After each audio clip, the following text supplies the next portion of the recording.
15वीं शताब्दी में खोजी जाने वाली वॉयनिच मैन्यूस्क्रिप्ट में आखिर ऐसा क्या था जिसने साइंटिस्टों को अपनी कीमती समय के 10 साल गुजारने के लिए मजबूर कर दिया। साइंसोपीडिया में आपका एक बार और स्वागत है। दोस्तों, यूं तो हमारे जीवन के इर्द गिर्द कई रहस्यमयी घटनाएं होती है जिसका हमें अंदाजा भी नहीं होता। कुछ ऐसा ही रहस्यमयी है वॉयनिच मैन्यूस्क्रिप्ट। 1912 में इसकी खोज के बाद कई साइंटिस्ट्स ने इसको डिकोड करने की कोशिश की, लेकिन सबके हाथ केवल असफलता ही लगती थी और यही कारण था जिसने इसे और रहस्यमयी बना दिया। वो पूरी किताब किसी अनजान भाषा या कोड में लिखी थी जिसे समझ पाना आम इंसान के लिए तो नामुमकिन था। उस पुस्तक में भारी संख्या में एलियन प्लांट्स, अजीब वस्तुओं और राशि चिन्हों की तस्वीर बनी थी। जैसे जैसे खोज हो रही थी, रहस्य और ज्यादा बढ़ता जा रहा था। अब वैज्ञानिकों को डर था कि कहीं उनकी इतने सालों की मेहनत बर्बाद ना हो जाए।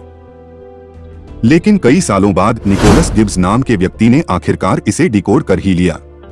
निकोलस, जो एक इतिहास शोधकर्ता थे, उन्होंने एक इंटरव्यू में बताया कि वो इस मैन्यूस्क्रिप्ट को तकरीबन 3 साल से डिकोड करने की कोशिश कर रहे थे। बाद में ये पता लगा कि वास्तव में उस पुस्तक में महिलाओं के लिए एक मार्गदर्शिका थी जो कई दूसरे किताबों से चुराई गई थी। बाद में ये भी खुलासा हुआ कि पुस्तक में मध्यकालीन लैटिन भाषा का प्रयोग किया गया था। गिब्स को बाद में महसूस हुआ कि उस किताब में मध्ययुगीन लैटिन संक्षिप्त रूपों का एक सामान्य रूप था जिसे अक्सर जड़ी बूटियों के बारे में चिकित्सा ग्रंथों में उपयोग किया जाता था।